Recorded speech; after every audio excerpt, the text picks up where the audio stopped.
DJ Manny. Bill. Scoop B Radio. You know it's official if Barry Bonds said, yo. The best in the business. That's word of Scoop. You either tuning in or reading the word from Scoop. He give you the business. He show you the proof. If Scoop B say it, you know it's the truth.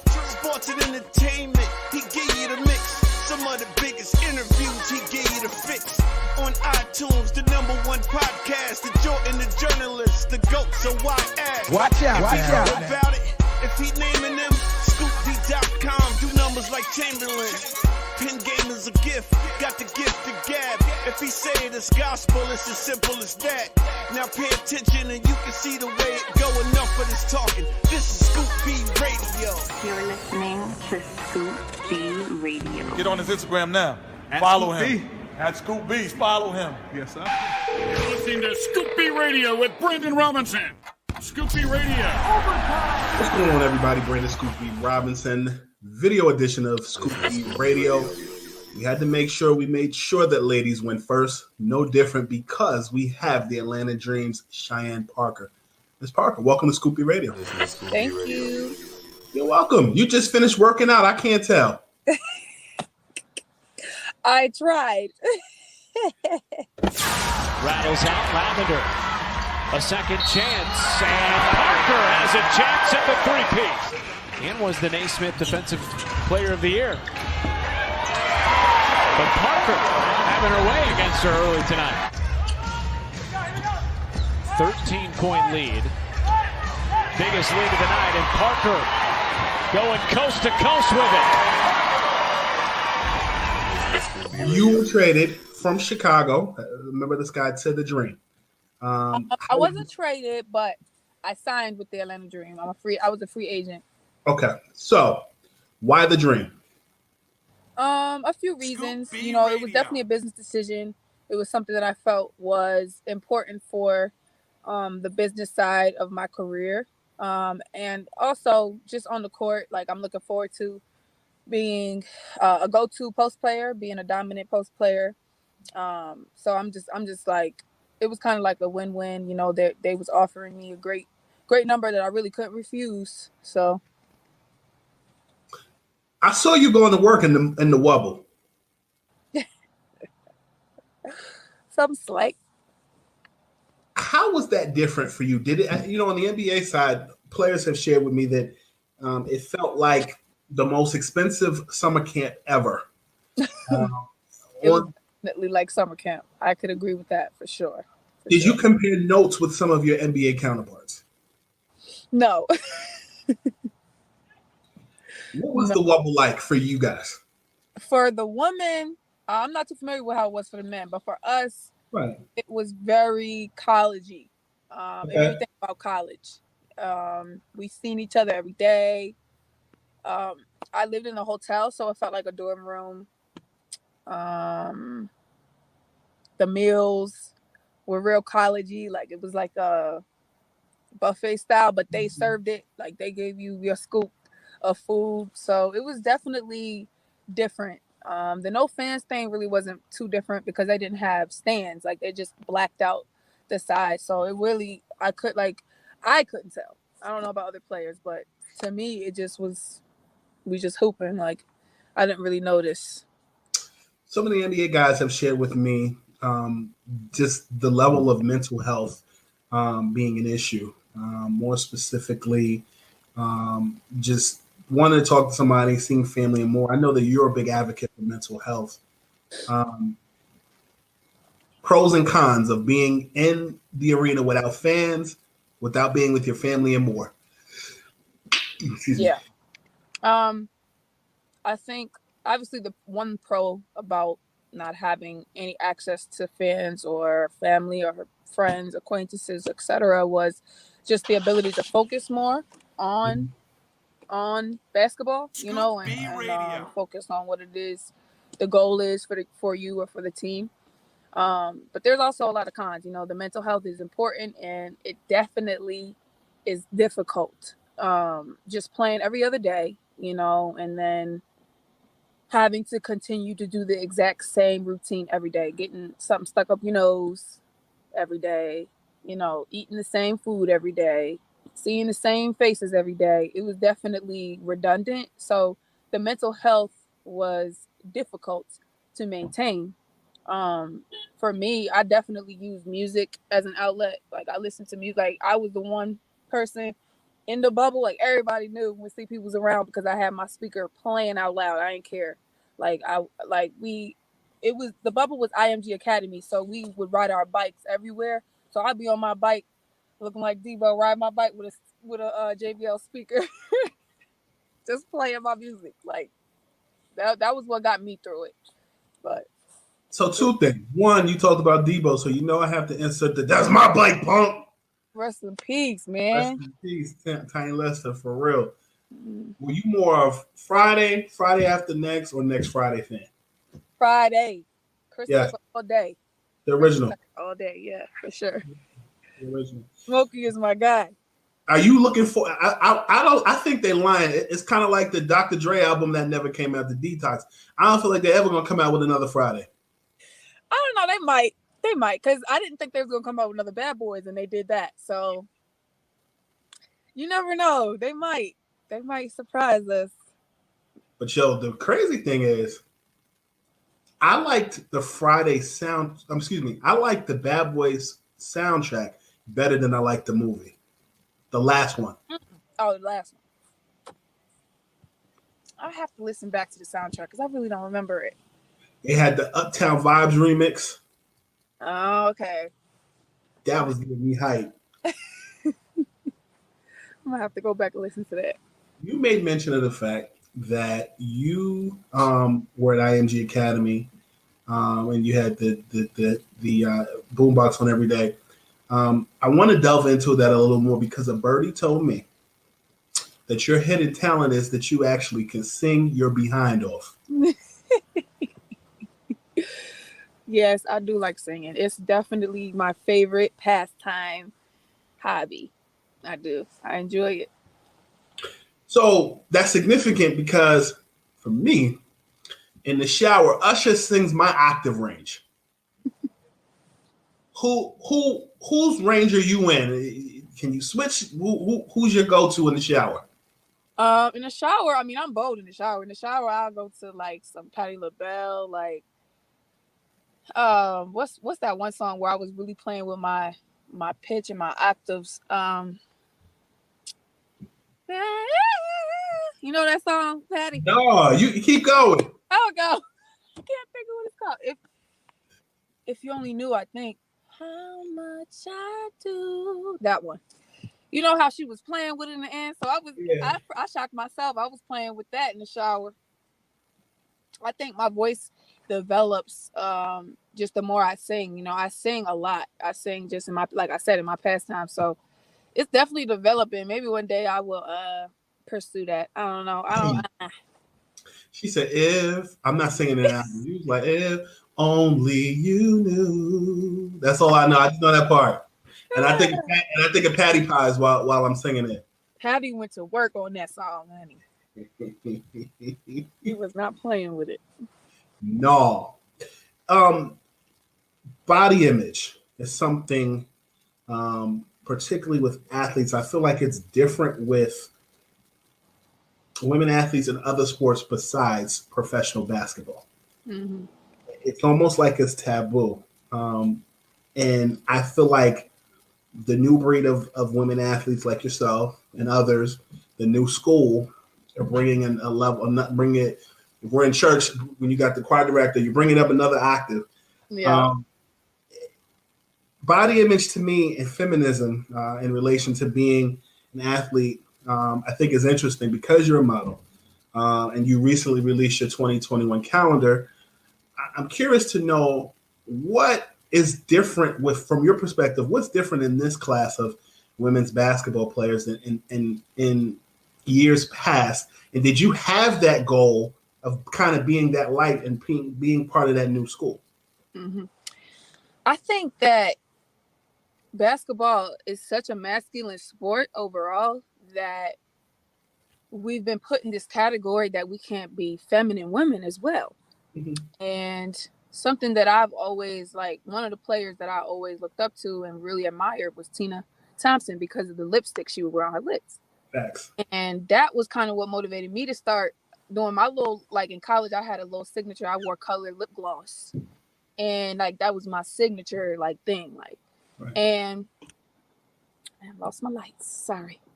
You good. And so, I think that for sure, like me being as bold as I am and like like I've always had a very rebellious spirit. I don't like following the rules. I don't like, you know, being a yes sir or yes ma'am type of person. That's just not my nature. Mm-hmm. So I feel like I'm definitely a big part in changing that mindset, because it's okay for me to be sexy, just like another woman who is being sexy. Like, just because I'm a basketball player doesn't mean I can't be sexy. And I think like for a long time, that's been a stigma. That's been something that women forgot. And I think honestly, like with the lingerie and stuff, I really think by me posting some of the things I posted, it allowed other girls to know, like, oh, it's okay to post this. Let me show my little body too. And I've been seeing it more, and I'm just like clapping, like, go ahead, sis, go ahead, queen, because we need those endorsements. We deserve those endorsements and those opportunities, just like any other beautiful professional woman that's in the professional light. So I just I'm a big advocate for that. Parker drawing the foul and a chance at another three-point play. When Cheyenne is pumped up. You know, it's interesting. I was reading and I saw something along the lines of, when it comes to endorsements or sponsorships, women's sports receive only 1% of all sponsorship dollars. That sucks. Scoop B Radio. That wasn't a question, it was a statement, but I mean, like, it does. I agree with you. That's the reason why I created an online business and created my own outlet to try to not only just like put myself out there for these brand endorsers, but also just like build awareness. Like, I'm here and I exist. Like, and I really genuinely believe that I have the ability, like, because sometimes it'll make you question, you know, just the lack thereof. Sometimes I'll be like, maybe it just ain't, I ain't got the look, you know, but. You sure about that? I believe I do.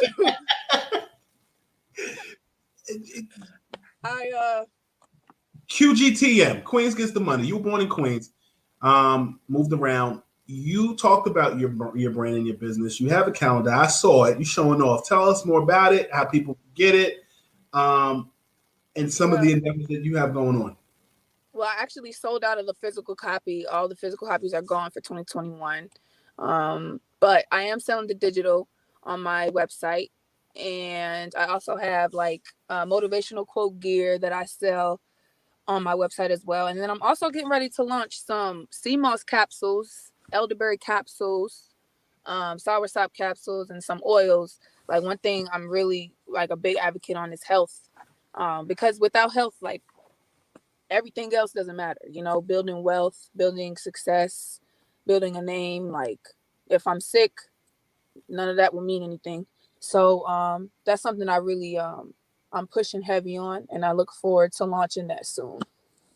Liz Cambage was the first pro athlete to endorse Savage, the Savage and Fenty collaboration. Yes. By Rihanna. Her birthday was the other day. Yeah, happy birthday.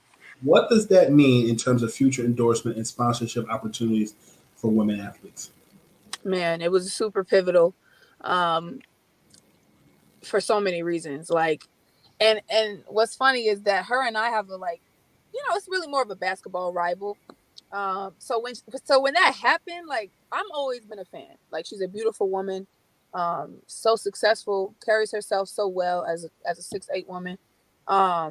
So when that happened, I was like hurt because I had been reaching out and like tagging. I'm like, everybody, like every picture I post in some laundry, I'm like, everybody tag Savage X Fenty, like trying to, you know. so when it happened, I was a little hurt. I was like, damn, they still ain't seen me yet.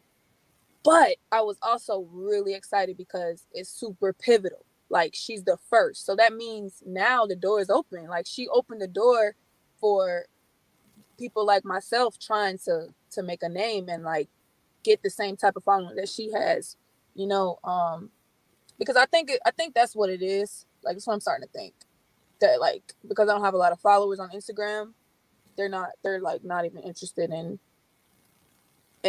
endorsing me. Like, you have to have at least 500,000 to get any attention. That's what at least that's how it feels. But it's really dope. I think it's super exciting for Liz to be with Savage X Fenty, and I think this is just a step in the right direction. It's going to continue to grow. At least I hope. Like, for me, Ivy Park is like my top of the list. Like, I will probably cry if they just send me some stuff, and I just model it for them. That's it. Word. They ain't got to pay me. No. You said something just about sponsorship stuff. I remember like summer ago, I tweeted that I was at a meeting and I was eating Nutella, and I was like, it's dope. I remember eating Nutella for the first time when I was in college. Snuck in this dude's room, saw it, yo, what's that? And I took the jar and ran with it.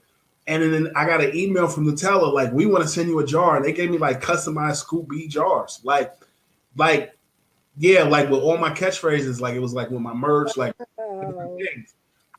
Here's my question. I want to take that and raise you this. Like, aside from fashion, like if you had your ideal collaboration that had nothing to do necessarily with fashion, like things you like every day. You talked about lip gloss. Your lip gloss is popping, but like what other things would you find like dope to like do some type of collaboration with that may not be directly apparel, but other things? Scoop B Radio. I never actually thought about other things besides apparel, honestly. But I do like the idea, and I'm definitely always open to partnering and brand building and helping other brands too. Like, I'm definitely open to it. I've never been like, one thing about me, like I definitely like doing everything I can, you know, and that's how I got to the little 131 I got now. Is just from doing every interview I can, going to every camp I can, and I do that stuff for free, you know, doing photo shoots, but doing my own photo shoots, investing in myself. So for sure, I would definitely be for that. For sure. The Atlanta Dream helped flip the Senate vote. Yes. Warnock campaign specifically. Mm-hmm. What does it mean to be a part of a team like that? It's amazing, and I'm excited for the new ownership that's getting ready to come. I'm excited for next season to continue, you know, because the fight ain't over. It really just began. So I'm excited to continue to make noise in the community. I'm excited to get into the community there and get to the schools and really help make a difference in the community of Atlanta. You know, the schools that people don't want to go to, that's the schools that I would like to pay most attention to, the ones that are neglected. I was looking at an interview I think you did last year when COVID first hit. I think you were in France. Yes. So what was it like, quarantine like in France? How was it different in France versus the States? It was really different. So even right now, I just actually got back from France about 2 weeks ago. And it's still curfew and things close at 6:00 p.m. So right now for me. And then there's no restaurants. Like there's no restaurants open. It's only takeout. Can't sit inside, can't sit outside, nothing. So yeah, it's definitely different. They have different rules. They're a lot more strict over there as far as like sticking to the quarantine. Like here in the US, it seems like nobody really cares about the rules. Ever since the beginning, like even when I came back home, it was just so different as far as like how serious they took it versus how serious we took it. I remember like my senior year of high school was probably the last time that I was able to just kind of like sit in one place and reflect, you know, not going away to college, not, you know, traveling and doing things like that. what is something about you that you learned about yourself, one, and two, that you kind of improved on, or a project you got done? You mean like from COVID? Yeah, like last year when it began. Yeah. For me, one thing I learned about myself is that I have a lot more to offer than just basketball. I was kind of forced to change my mindset. Like my mindset before COVID was ball is life. You know, I got it tatted on me and everything. Like it's just always been my motto.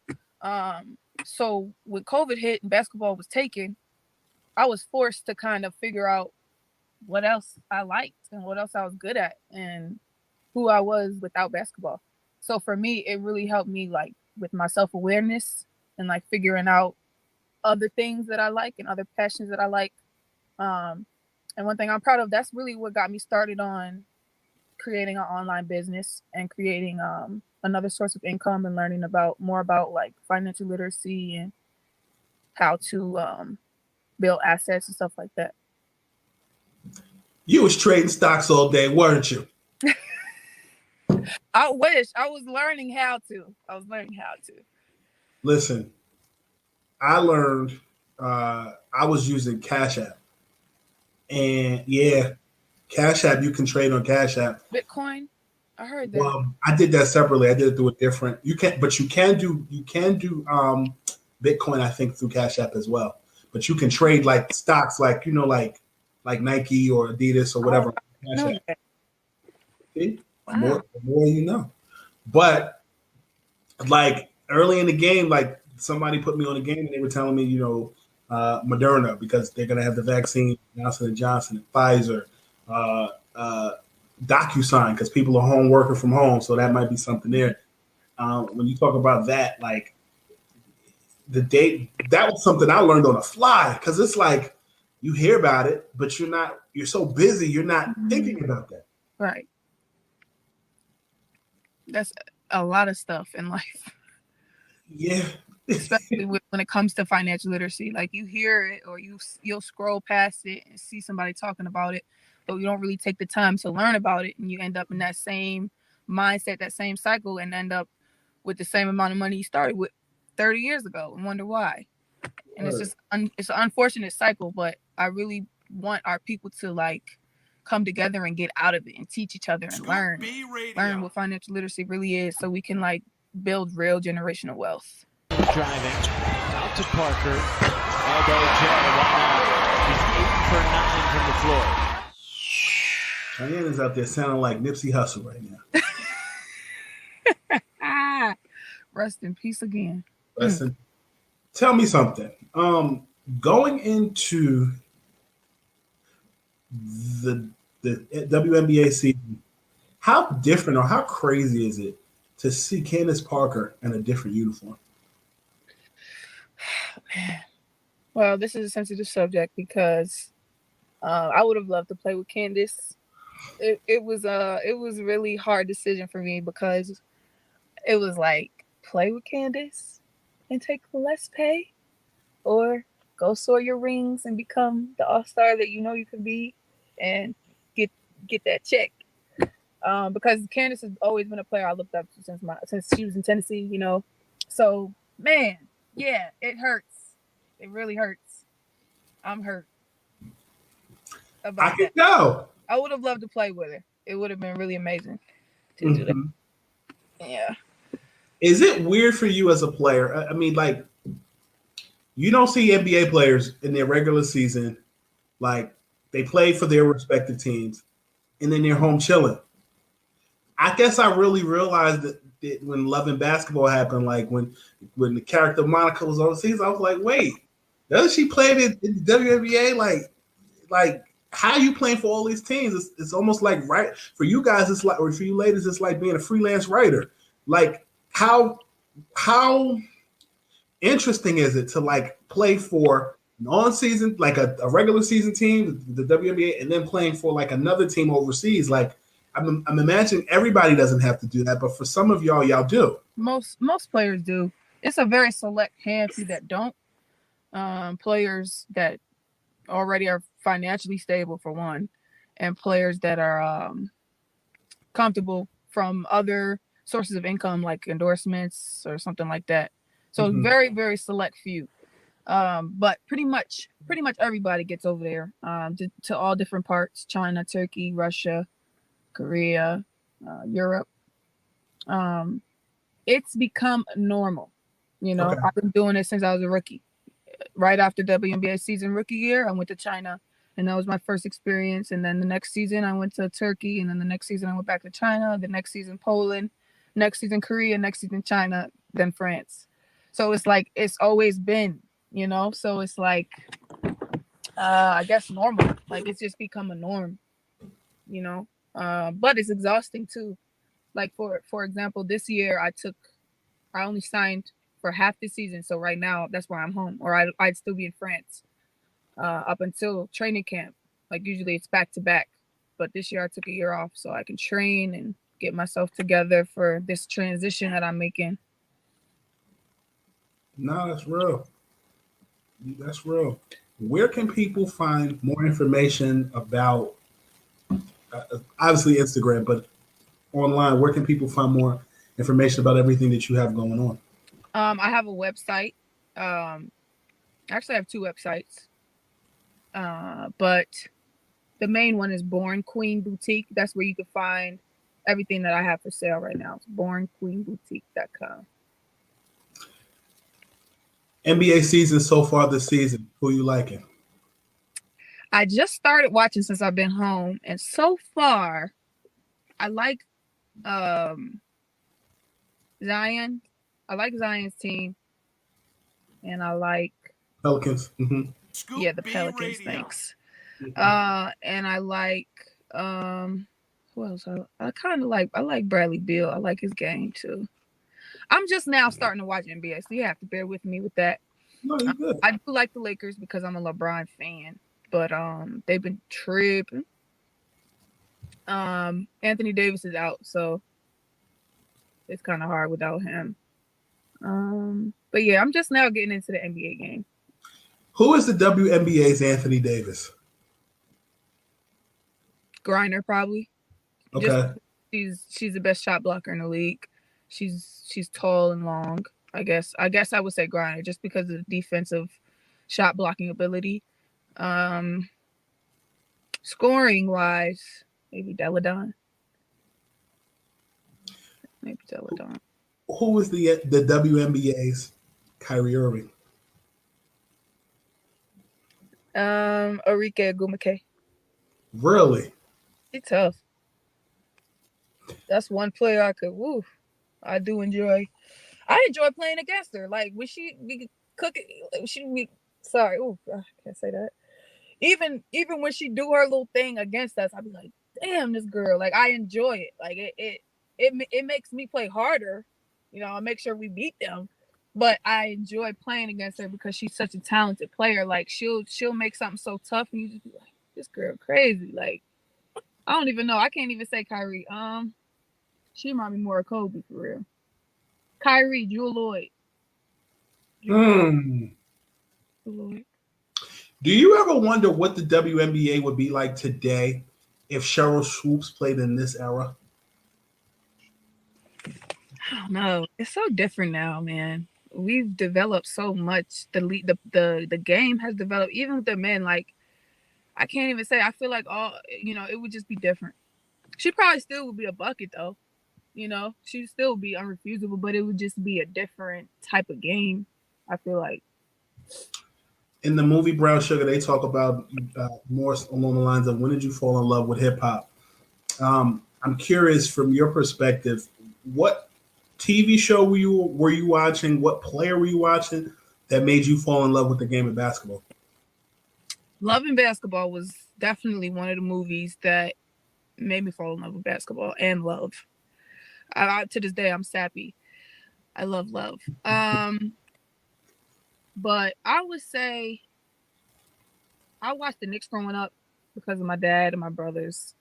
So like just being around them and going like watching the games with them and stuff like that. That's what gave me the love for the game. Just being basketball, always being around, like watching He Got Game, movies like that, it definitely White Man Can't Jump, all those type of movies I grew up watching. So it was just destined to be. And then I grew up playing basketball with my brothers. So when I saw Pat Connaughton on the Bucks come out during the slam dunk contest in Chicago with the Woody outfit on dunking, I was like, "Yo, I'm old."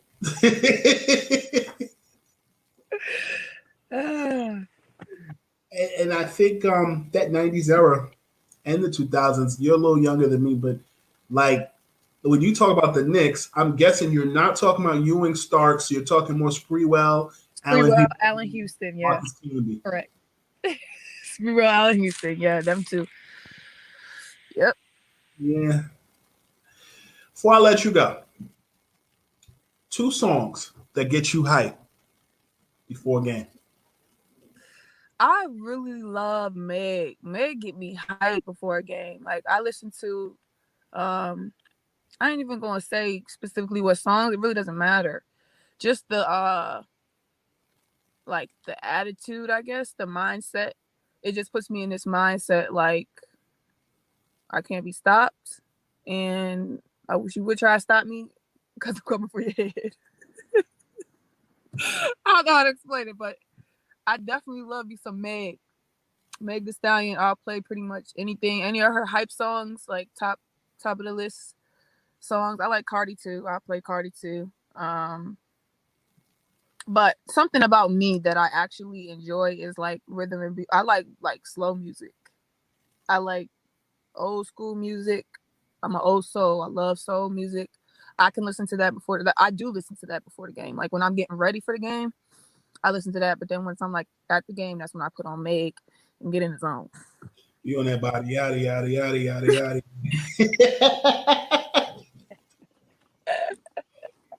Was it something I said? Being in France, did you pick up the language? Scoop B Radio. Yes, I'm actually taking French class lessons with a gentleman that I met there. I'm getting ready. I'm gonna buy property there. I fell in love with it. I was in the south of France. Beautiful. If you don't know, go. The south of France is amazing. It's like a hidden gem.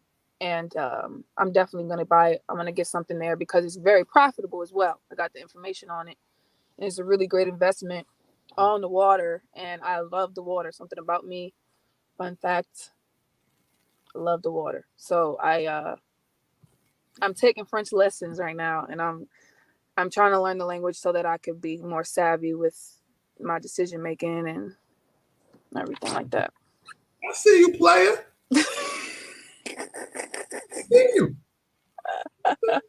I gotta make my money work for me. I'm not making that much. I'm not making as much as these men out here. But you diversifying your bonds. You're doing the modeling thing. You're doing the calendar thing. You're giving those firefighters in their calendar a run for their money. You're selling your own calendar. So I appreciate and I respect your grind, and I appreciate you spending your time talking with us today. Yes, sir. Thank you so much. Here's the good news. I appreciate you too. You're off the hot seat. Okay. You are off the hot seat. I appreciate your time, man. Yes, absolutely. And this is Scoop B Radio saying, you bring the coffee and I'll bring the Dunkin'. Come on!